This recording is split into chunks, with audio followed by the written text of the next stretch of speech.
वसई विरारच्या आरोग्य व्यवस्थेचा आढावा. 25 कोटींचे नवीन रुग्णालय लवकरच. महापालिका रुग्णालयांच्या सुविधांमध्ये सुधारणा करण्याचे आश्वासन. वाढती लोकसंख्या, वाढत्या आरोग्य समस्या आणि नागरिकांच्या अपेक्षा लक्षात घेता वसई विरार शहर महानगरपालिका प्रशासन आता आरोग्य सेवा अधिक सक्षम करण्यासाठी सक्रिय झाले आहे. महापालिकेचे आरोग्य सभापती निलेश देशमुख यांच्या नेतृत्वाखाली विविध महापालिका रुग्णालयांचा पाहणी दौरा आयोजित करण्यात आला. या दौऱ्यांमध्ये समिती सदस्य, सभापती, उपसभापती तसेच वैद्यकीय आरोग्य अधिकाऱ्यांनी जीवरक्षक रुग्णालय, बोळिंज रुग्णालय तसेच तुळिंज रुग्णालय येथे भेट देत रुग्णांना मिळणाऱ्या आरोग्य सुविधांचा सविस्तर आढावा घेतला. रुग्णालयांमध्ये येणाऱ्या नागरिकांना दिली जाणारी वागणूक, मोफत औषध पुरवठा, स्वच्छता व्यवस्था, डॉक्टरांची उपलब्धता तसेच विविध त्रुटींची प्रत्यक्ष पाहणी करण्यात आली. आरोग्य सेवा अधिक प्रभावी आणि लोकाभिमुख करण्यासाठी आवश्यक सुधारणा करण्याच्या सूचनाही यावेळी देण्यात आल्या. आरोग्य सभापती निलेश देशमुख यांनी सांगितले की सध्या महापालिका क्षेत्रात 7 रुग्णालये आणि 2 माता बाल संगोपन केंद्रे कार्यरत आहेत.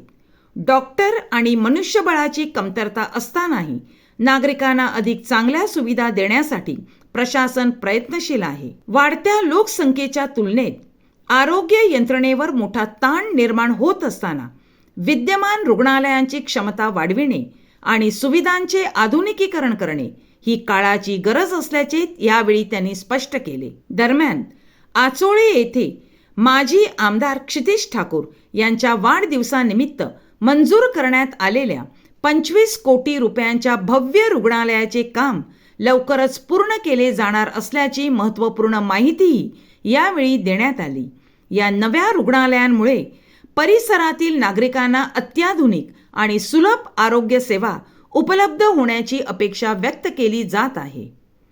तसेच महापालिका आयुक्त आणि राजीव पाटील यांच्याशी चर्चा करून आरोग्य विभागातील विविध समस्या सोडविण्यासाठी आवश्यक उपाययोजना केल्या जातील असे लोकप्रतिनिधींनी स्पष्ट केले.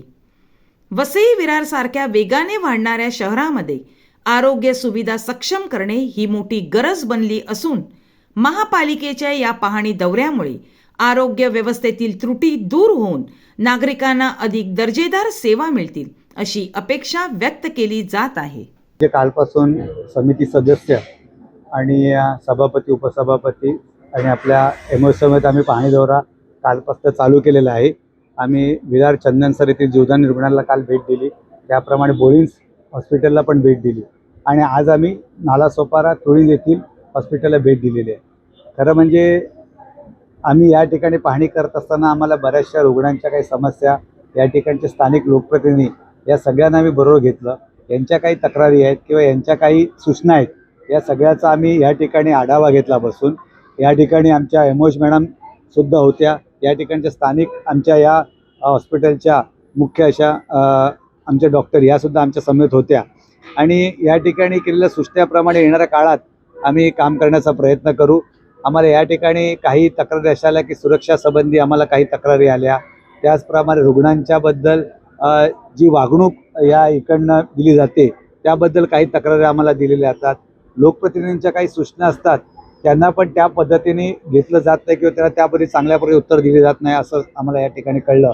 पण त्याचबरोबर काही डॉक्टरांकडनं त्यांच्या पण ज्या काही अडचणी आहेत किंवा स्टाफच्या त्या पण आम्ही समजून घेतल्या. कारण जवळपास या तुळिंज रुग्णालयामध्ये रोजच्या 500 ते 600 OPD असतात किंवा या ठिकाणी मंजूर ज्या काही जागा आहेत, डॉक्टरांची असलेल्या पोस्टिंगची कमतरता, या सगळ्या गोष्टीचा आम्ही आढावा घेऊन या ठिकाणी येणाऱ्या काळात आम्ही आयुक्त साहेबांची आणि आमच्या सन्मान्य महापौर अजिवजी पाटील यांच्याशी चर्चा करून या सगळ्या समस्या दूर करण्याच्या, म्हणजे दोन्ही बाजूने असलेल्या समस्या यांच्यावर आम्ही या ठिकाणी तोडगा काढण्याचा 100% प्रयत्न करणार आहोत. पहिला आमचा जो या ठिकाणी फोकस राहणार आहे तो आमचे जे या ठिकाणी 7 हॉस्पिटल्स आहेत आणि 2 माता बाल संगोपन केंद्र आहेत, तर आम्ही जे आमच्या हातात असलेली जी व्यवस्था आहे ती पहिला सुधारण्याचा प्रयत्न करणार, त्याला परिपूर्ण करणार आणि ती परिपूर्ण करत असताना ज्या ठिकाणी नवीन जागा आम्हाला उपलब्ध होत असतील त्या ठिकाणी ते वाढवण्याचा प्रयत्न करू. त्याचप्रमाणे आता जे आचोळ्यामध्ये आपण जे आता सन्माननीय माजी आमदार क्षितिज ठाकूर यांच्या वाढदिवसानिमित्त ज्याचं भूमिपूजन झालेलं आहे आणि ज्याचा चेक हा सन्माननीय मुख्यमंत्री एकनाथ शिंदे साहेबांनी त्यांच्या वाढदिवसानिमित्त 25 करोडचा जो चेक देऊन जे हॉस्पिटलचं या ठिकाणी मंजुरी मिळाली, तर ते पूर्ण करण्यासाठी आम्ही प्रयत्न करणार आहोत. खरं म्हणजे माझा पहिला भर अशावर असणार आहे की ज्या ठिकाणी जे रुग्ण येतील त्या रुग्णांना चांगली वागणूक मिळणार आणि त्या चांगल्या वागणुकीबरोबर त्यांना असलेले उपचार हे चांगल्या पद्धतीने मिळणं आणि त्यांची त्या ठिकाणी जी दुरावस्था होत असेल किंवा त्यांना ज्या अपूर्ण सुविधा असतील त्या सुविधा त्यांना परिपूर्ण करण्याकडे माझा जोर असणार आहे. आणि त्यांना त्या ठिकाणी जी उपलब्ध औषधं आहेत, कारण बऱ्याच वेळेला महापालिकेच्या माध्यमातून त्या औषधाचा त्या ठिकाणी न देता त्यांना बाहेरची औषधं सांगितली जातात. तर अशा प्रकारचे काही गैरप्रकार असतील त्या शोधून काढून या ठिकाणी आम्ही महापालिकेच्या माध्यमातून त्यांना जास्तीत जास्त प्रमाणात मोफत औषध पुरवठा करण्याचा आम्ही प्रयत्न करणार.